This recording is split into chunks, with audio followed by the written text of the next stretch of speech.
Hi guys! So as we are still in lockdown around here, one of the only things we're allowed to do is basically feed ourselves.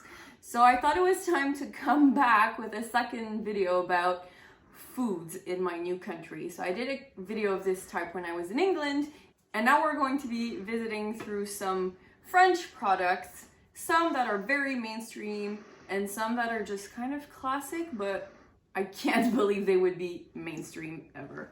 So first thing we're gonna taste, I feel it's like a classic, but in every country, Pringles come out with weird flavors that could definitely only suit the people from that specific country.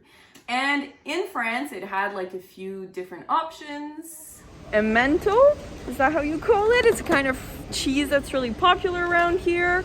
What is that? Peking duck Pringles made with rice, apparently. Like, yo, you guys are weird. Like in America, we just like salt and vinegar and like barbecue. Like, what is up with, ew, roast beef and mustard? I was told French people really like their mustard. Apparently love them so much. They put it on Pringles with roast beef flavor. Oh, which one to try? Okay, so here we go with mushroom and cream Pringles. So, as we said, we picked mushroom and cream. Without further ado, how hard can it be? We're gonna taste. So, mushroom and cream. I do not believe this is healthy for 1 second. Smells like ramen. Otherwise, they're completely like ordinary looking. The taste test.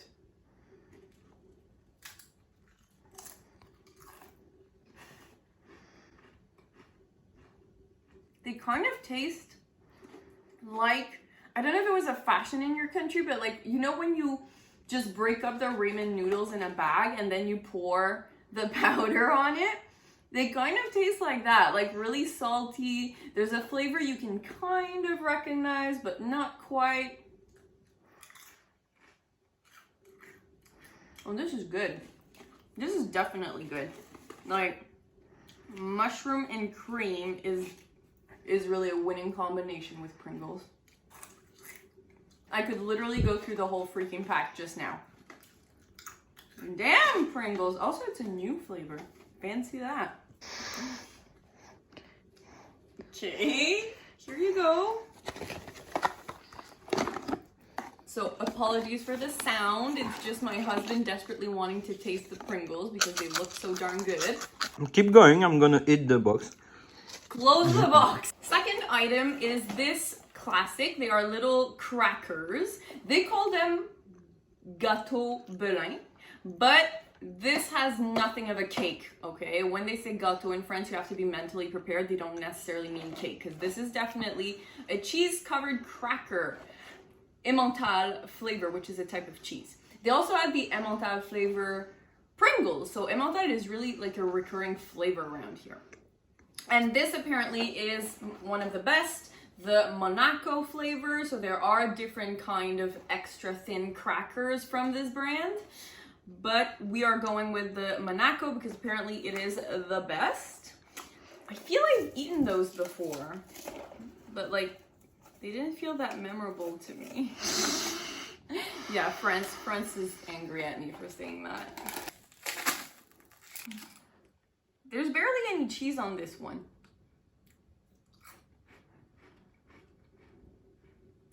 Kind of tastes like Ritz cookies for the Americans out there.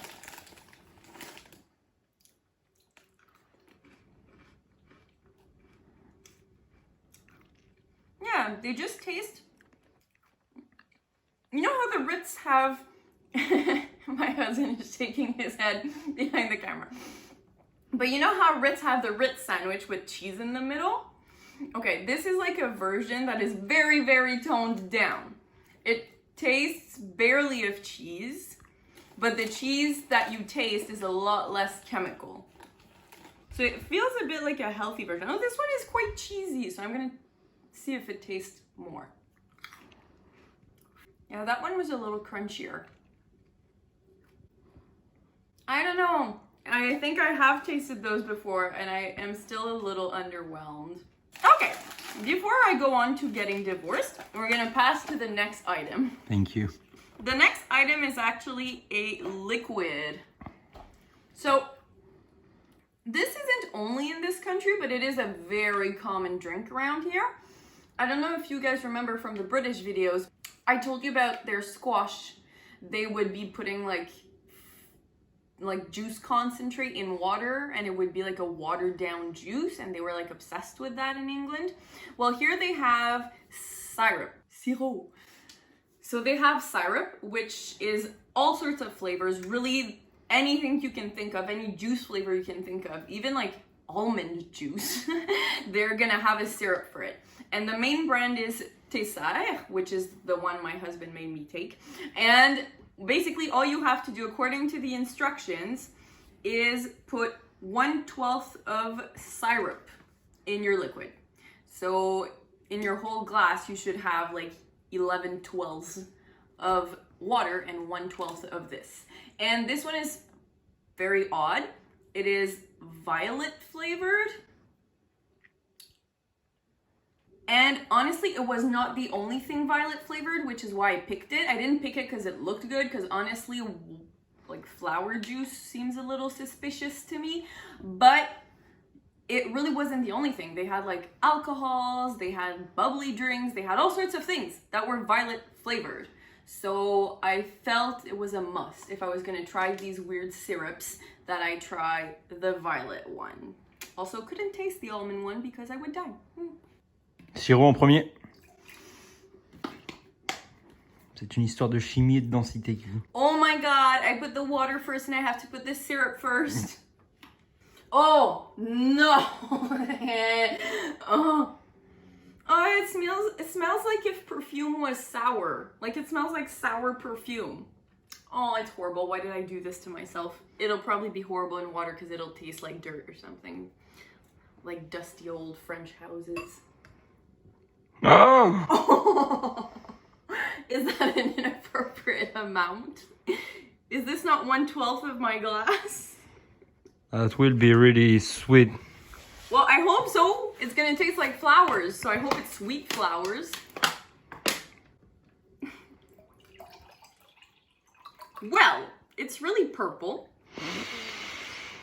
Is it normal? My husband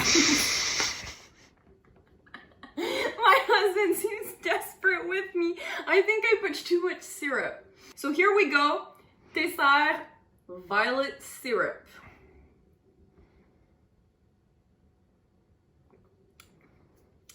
It is very sweet. It doesn't taste bad. It just kind of tastes like, you know, some juices aren't very flavory. Kind of tastes like that. It tastes like very sweet, yet not strong in flavor juice.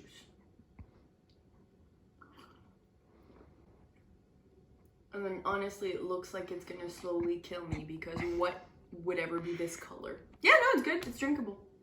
If you take the fizzy out of a fizzy drink, like you'd probably get a flavor similar to this one actually. It might be actually a good syrup to put in a cocktail. Yeah, sour. Yeah, some kind of sour cocktail would be great with this. Well, here you go. I survived my first French sirop. Okay, on to the next classic. Les Biscuit Michelle. These are like traditional little cookies that you find up north, I believe. They're basically butter cookies, very crispy butter cookies, and they've been around for over 100 years. Historically, they did not have chocolate on them, but me being me, I chose the traditional cookie, but with a little piece of chocolate in the center. So I'm going to try this out. I have been to Mount Saint-Michel before, so I feel I've seen them in that area.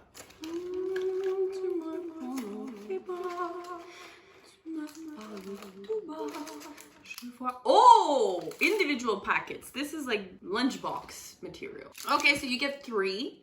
And I think you have 4 little packets in here. So I expected them from the wrapping to be quite a wide circumference, but they're actually quite small. Oh, the chocolate smells so good. Okay, this is not like Kit Kat crap chocolate. This is, it's everything. Okay, I'm sorry. Whew, favorite flavor. So the cookie looks like really nice and golden on top, like probably, well, it's a butter cookie, right? So of course they put a bit of butter to have it get to a nice golden point.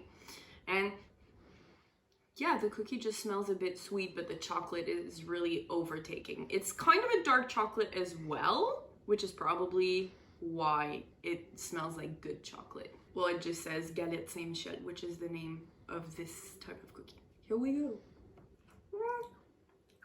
It smells better than it tastes. I'm gonna try just a piece of the cracker part of the cookie without the chocolate. It kind of tastes like a tea cookie, like tea time cookie. I don't think that's a type of cookie I would ever be craving. I don't think I would ever be seated on my couch and just tell myself, oh my God, I need a Saint Michel cookie. Like, I don't think that would happen, but I mean, it's good and it smells. I wonder if you dip this in your tea or in your coffee, if the chocolate starts melting. I have two things left. One that I feel looks a little bland, and the other that looks like a bad idea. So I'm gonna go with bland first, and I'm gonna finish with a bad idea. Okay, this one is a classic all across France. Check les ingrédients. I have checked the ingredients because, again, I'm allergic to nuts and peanuts, wouldn't want to die. But they do say wheat, but they also say wheat gluten. Like, I don't think you can just add gluten on something. I think it's part of the wheat. I'm confused by these ingredients. Anyhow, they are Madeleines. They are little boat-shaped. They're not cookies. These are actually more like, they consider them biscuits around here, but I think this is a bit like of a strong cake texture. It's a like very thick cake. I think they are basically vanilla flavored, like just ordinary vanilla flavored Madeleines. So here we go. These are the ones from the local grocers.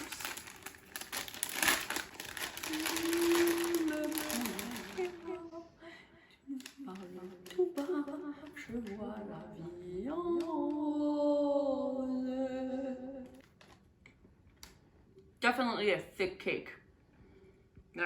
Not a lot of air bubbles in here. Smells like butter. Non-salted, because nobody cooks with salted butter around here. Like, it's good. I wouldn't eat the whole bag right now, but it's good. It's lightly vanilla, mostly buttery, and smaller bites are better. Big bites take forever to chew. I taste something like at the end when I'm almost done chewing. C'est pas du citron? Yeah, there's like something a bit fresh, but I don't see any kind of lemon or anything. I know traditionally they tend to have lemon in them, but this one doesn't. Maybe the French flavor. Like, it's good, but I feel that it might not be worth the calories. C'est un biscuit de thé, Kiki. Am I supposed to dunk this in my tea? Yeah, for tea time. Usually. Oh, it's supposed to be like coffee filled, because you dink it in the coffee. Yeah, or tea. Well, to be fair, it is really dense, so I'm sure if you dunk it in something, it's probably like gonna sponge up all the flavor, and then it's gonna become that flavor. Like, I can imagine this being dunked in hot chocolate or in tea or in coffee, and it's gonna taste really good. And I know it's quite the classic for French people to dunk weird stuff in their drinks, so I'm not surprised they made a cake to dunk. Last thing, and I'm gonna sit up straighter for this because you'll see. So, in North America, I took a croissant. I thought if I put it on a piece of croissant, it would be less traumatizing. In France, and I've seen in different places of Europe as well, but mostly around here, they love to have weird jellies and jam. They basically make jellies and jam out of anything. And one of those weird things is Chateng, which in English is chestnut. So this is not a spread, it's not like Nutella, it is a jam, a chestnut jam. And apart from the fact the color is not very enticing, the idea of tasting chestnut anything is also not that enticing because chestnut has a bit of a watery taste. So, like a nutty yet watery. So I have my drink to help me pass it if it's horrible.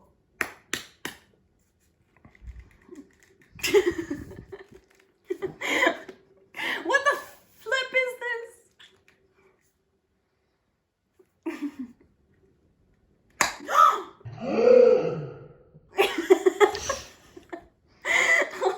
I scared myself opening it. I never thought I would succeed. Okay, I'm gonna smell it.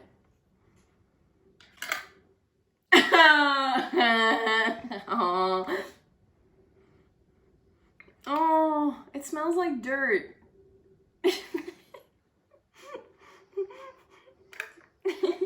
It smells like dog's bowl water. It smells like the water from our dog's bowl. Okay, we gotta try. We gotta try the chestnut jam. Like, look at this. Oh my god, look at this. You see the jiggle? Okay. Spread it and eat it. Okay, we can do this. Can you tell that I don't want to? Oh, the texture gets better the more you stir it. And contact. Lord, doesn't smell as bad, but that might be the croissant. Okay, I'm going with this. I think it's a reasonable start.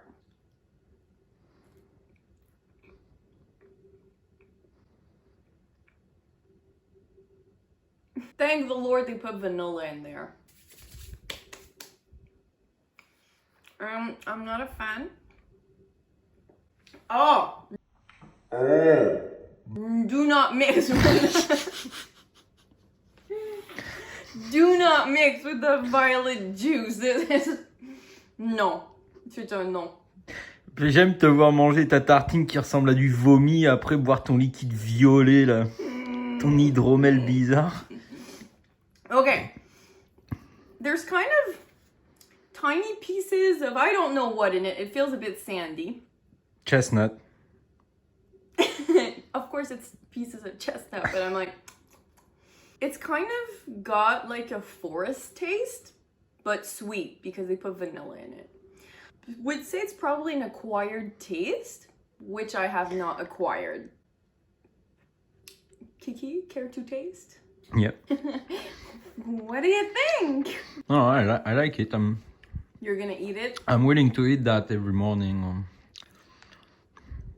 Ew! Okay, so my husband is willing to finish this pot for us. Thank the Lord, because I'm not up for wasting. And I've also realized by drinking a few sips of this to get over this, that you should not really smell it before you drink it. It's the kind of thing you don't breathe and then you drink it. Because when you do both, it becomes a lot weirder and hard to swallow. So The forest taste. So that was my first batch of like typically French things. I would say my favorite are like the least French item, which was probably the mushroom and cream Pringles. And after that, I think I actually really liked the syrup. I don't know that it'll be something that I drink daily, for instance, but I think it was interesting.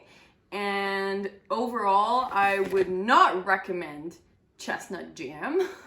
I do. No. And if ever a French person talks of this to you, just say yes and eat some. It'll be underwhelming, but just go with the flow because they're obsessed.